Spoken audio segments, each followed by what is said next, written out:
One of the things I really wanted to do when I decided to bring back this YouTube channel is to create a series I like to call A Peek Behind the Scenes. And today I'm kicking off that series with a look at my favorite writing tools, and that includes both analog and digital. So let's go. Hi. I'm Jennifer Gregson. I'm a young adult indie author who has 3 books currently out. You can find them on Amazon and in Kindle Unlimited. And I am currently writing an urban fantasy series set in New York, which is where I live. So I think every writer has what they call their little writer toolbox. And I don't mean one of those red ones like your dad had in the garage from Sears, but those things that we need in order to write. And I think they're all different. So today I would like to start with my analog tools, and then I'm going to move into my digital tools. And my very first, my ride or die, is spiral bound notebooks. I usually buy these during back to school time. I got these from Amazon this time. They were having the best deal, but look around when it comes to like July. Buy a bunch. Every time I have an idea, I grab one of these. So this is definitely going to be used for my entire series. I will grab a second one if I need to, because there is 5 books in the series currently that I've figured out. I always put a working title. Elemental Magic is the sort of working title of my series. And so I always grab a spiral bound notebook and start taking notes. I always start with just whatever popped into my head when I had the idea. And then I start asking what if questions. What if X is Y? And I just go about it. And then I will get more and more structured as it goes. But this is what I always start with. And this is what I always go back to if I need to write down anything. From this then comes the index cards. Now, for this book, I did write on these bright neon orange. I have done lots of colors. I have done just plain white, but I grabbed these. I had a ton left. And so I outlined my book using the index cards. My favorite thing about index cards is you can move them around, you can shuffle them, you can lay them out flat, you can lay them this way.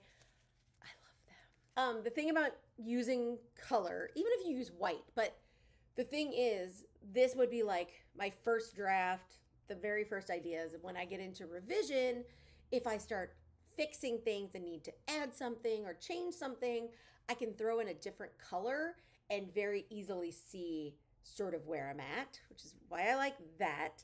But if you just have white, you just have white. I know people put like washi tape on the corners to do that, or just highlight the corners that when you're kind of flipping through, you can tell.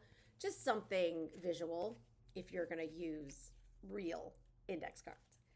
And then my third favorite analog tool is tarot cards. Now, that is what I used to talk about on this channel. So there are a ton of videos about how I utilize tarot in my writing. And in 2 weeks, I think I'm doing another behind the sneaky peek behind the scenes on my writing process.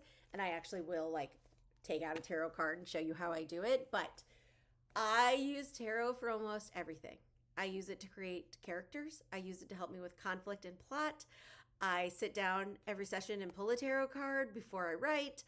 I love it. This is the deck I am currently using for the Urban Fantasy series. So those are like my 3 analog tools, the 3 tactile things that I can hold, tools that help me with my writing. Then my favorite digital tools are Scrivener. I am a Scrivener girly. I got into Scrivener a long time ago. I think it's been 3 laptops. I'm pretty sure that I have moved from that program from one to the other. I do not have it on my iPad. I strictly use it on my laptop, but I love it.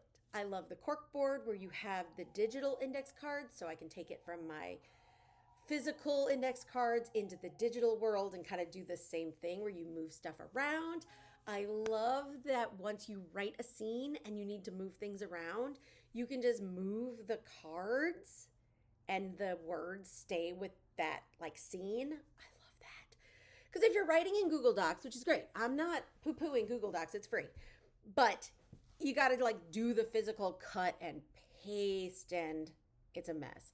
I know Scrivener is extremely robust and can be slightly confusing. I read a book many, many years ago when I first started. There was a course I think I took. There are some tutorials. You definitely need a little help. It can be a little overwhelming, but once you get in there, I love it. It's yummy. It's probably the only writing program I'll use besides Google Doc. Right now, I am using Google Docs for my series Bible, is what they call it. So I have different sections for different books, for different characters, and that is super helpful. And I feel like that is a great use of a free tool like Google Docs. But again, if you want to write in Google Docs, go for it. It's free. There's great storage options. And then my other digital tool right now that I really love is called X Tiles. So my one friend heard X Files, like the old TV show, and I said no. It's X Tiles. I will link it down below. I'm not affiliated at all, but it is really fun. It's very, very similar to Notion, and I use it as my writing tracker this year. So I set up a database that has the date, the book I'm working on, the words, and the notes. I think that's it. I just kept it real simple. And in the notes section, I write down things like what chapter I got done, what tarot card I pulled, and any notes that I need for the next day. And those are kind of my favorite tools. And then a little bonus tool, a thing that I cannot live without as a writer for me personally, is Amazon Music or Spotify.